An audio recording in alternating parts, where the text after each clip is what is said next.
Welcome to our SM craft and gardening. நம்ம கார்டனில் rose பாருங்கள், செமையாக பூத்துருக்கு பாருங்கள். நல்லா இந்த கடலை புண்ணாக்கு தண்ணியில் ஊற வச்சு கரைச்சி தெளித்தோன்னே பாருங்கள்,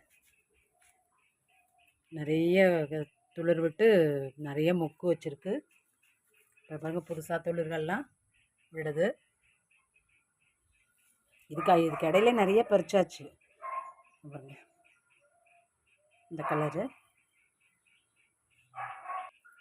பாரிஜாதம் பாருங்கள், இவ்வளோ அழகாக நல்லா செழிப்பாக வளர்ந்துருக்கு பாருங்கள்.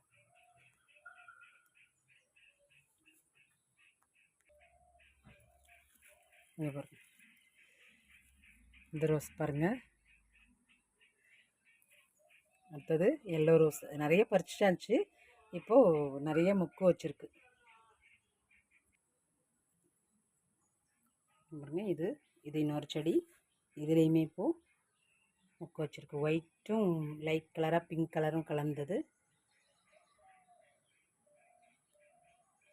நல்லா துளிர்க்குது. அப்படியே கட் பண்ணி விட நல்லா துளிர் விட்டுடுது.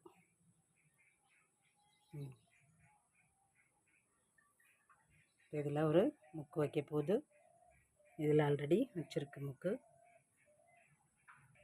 அப்புறம் கேப்சிகம் பாருங்கள், நிறைய ஒரு 5-6 காய் பறிச்சாச்சு.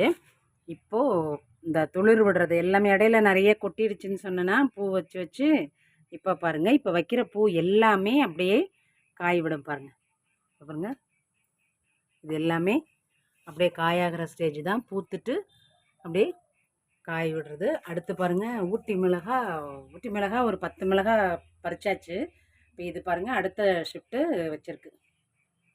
ஊட்டி மிளகாவில் நம்ம ஊரில் காய்க்கிறதே ரொம்ப அரிது. பாருங்கள், இவ்வளோ மிளகா வச்சுட்டு பாருங்கள்.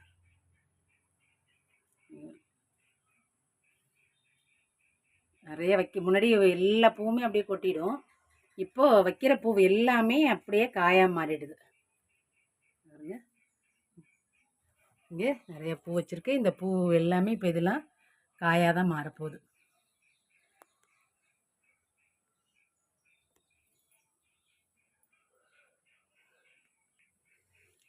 புதினா பாருங்கள், ஒரு பேக்கில் நல்லா பசேல்னு அப்படியே வெறும் காம்பு அப்படியே கடையில் வாங்கிட்டு கிள்ளிட்டு வெறும் காம்பை வச்சது நல்லா தொழுத்துருச்சு பாருங்கள். அதில் ஒரு அதிசயம் பாருங்கள், கருந்துளசி எல்லாத்தையும் வெட்டிட்டேன். நிறைய காடு மாதிரி இருந்துச்சுன்னு வெட்டிட்டு இப்போ துளுக்கிறது எல்லாமே பச்சையாக இருக்குது. ஆனால் இப்போ தான் கொஞ்சம் இப்படிலாம் பசேன்னு இப்போ பச்சை துளசி மாதிரி இருந்தது. இப்போ தான் வந்து கொஞ்சம் கலர் பிடிக்குது, அந்த கருப்பு கலர். அடுத்தது நம்ம அந்த பிரியாணி இலையை பாருங்கள், அதுவும் நல்லா அப்படியே கொத்தாக வளருது.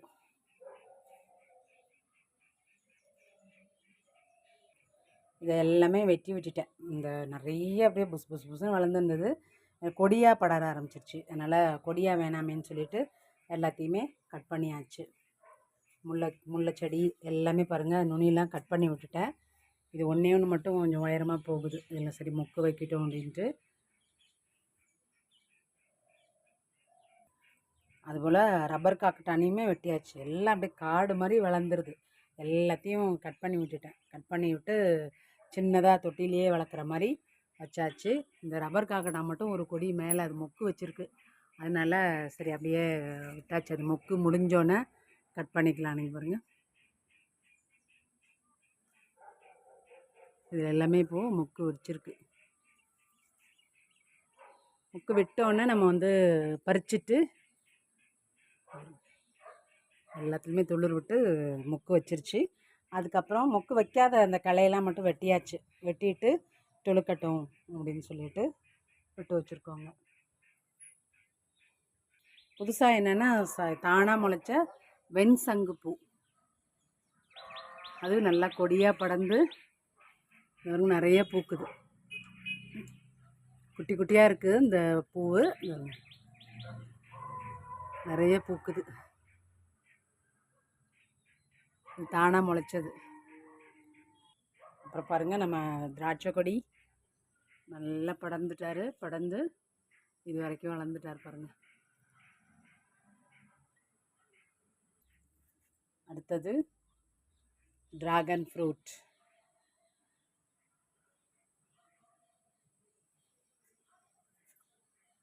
அங்கே பாருங்க. அதுக்கப்புறம் 2 கிளை வச்சுருக்கு. ஃபஸ்ட்டு ஒரு கிளையில வளர்ந்துருந்தது. இப்போது 2 கிளை விட்டு அதை அப்படியே வளைச்சி கட்டி வச்சுருக்கேன். ஏன்னா இதுலேயே படரட்டும் கொடி மாதிரி அப்படின்ட்டு. இங்கே பாருங்கள், கொடி பசலை. இது வந்து ரொம்ப ரேரு. முன்னெல்லாம் அதிகமாக இருக்கும். இப்போ அந்த சாம்பார் கீரைன்னா அந்த பசலைக்கீரை முளைக்குது. இந்த இந்த கொடி பசலைங்கிறது இப்போ ரொம்ப ரேர் ஆகிடுச்சு. இப்போ இது வந்து இப்போ தானாகவே முளைச்சிருக்கு. இந்த செடியில் தானாகவே முளைச்சி கொடி படர்ந்துருக்கு. இதுக்கு வந்து ஒரு கயிறு கட்டி விடணும். இதிலே அப்படியே பறிச்சுட்டு அப்படியே கிள்ளி விட்டுட்டோம்னா இப்படியே முளைச்சிரும். கருவேப்பிலையெல்லாம் பாருங்கள், நல்லா உயரமாகிடுச்சு பாருங்கள். சூப்பராக பச்சை பசேல்னு நல்லா முளைச்சிருச்சு.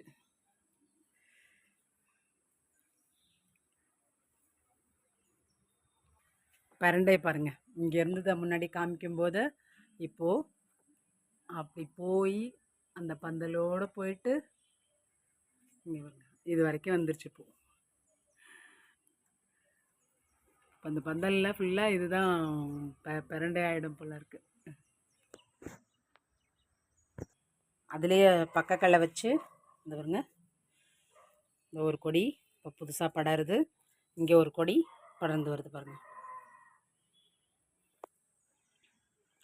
இந்த குட்டி குட்டியாக செடியெலாம் இருந்தது, மிளகா செடியெலாம் இங்கே அதெல்லாம் இப்போது பூக்க ஆரம்பிச்சிருச்சு. பூத்தோன்னே இது எல்லாமே காய்ச்சிரும். வாழை பாருங்கள், வாழை நல்லா குட்டி குட்டியாக இலை இருந்தது. இப்போது நல்லா பெரிய இலையாக வச்சு உயரமாக வளர்ந்துருச்சு. நான் ஆனால் இடையில ரொம்ப டிஸ்டர்பன்ஸாக இருக்குது இந்த இடம். நம்ம சந்து சின்ன சந்து இல்லைங்களா, அதனால் இந்த சைடு வர்றதெல்லாம் வழியை விட்டுட்டு கட் பண்ணிக்கிறது.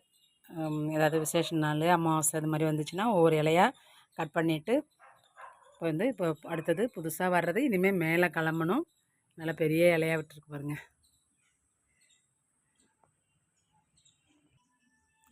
இந்த வீடியோ பிடிச்சிருந்துன்னா லைக் பண்ணுங்கள், ஷேர் பண்ணுங்கள், கமெண்ட் பண்ணுங்கள். மறக்காமல் நம்ம எஸ்எம் கிராஃப்ட் அண்ட் கார்டனிங்கை சப்ஸ்கிரைப் பண்ணிக்கோங்க. பக்கத்தில் இருக்கிற பெல் சிம்பிளை கிளிக் பண்ணிட்டீங்கன்னா ஆல்னு ஒரு சிம்பிள் காட்டும். அதையும் கிளிக் பண்ணிட்டீங்கன்னா நம்ம போடுற வீடியோ உங்களுக்கு உடனே நோட்டிஃபிகேஷனில் வருங்க.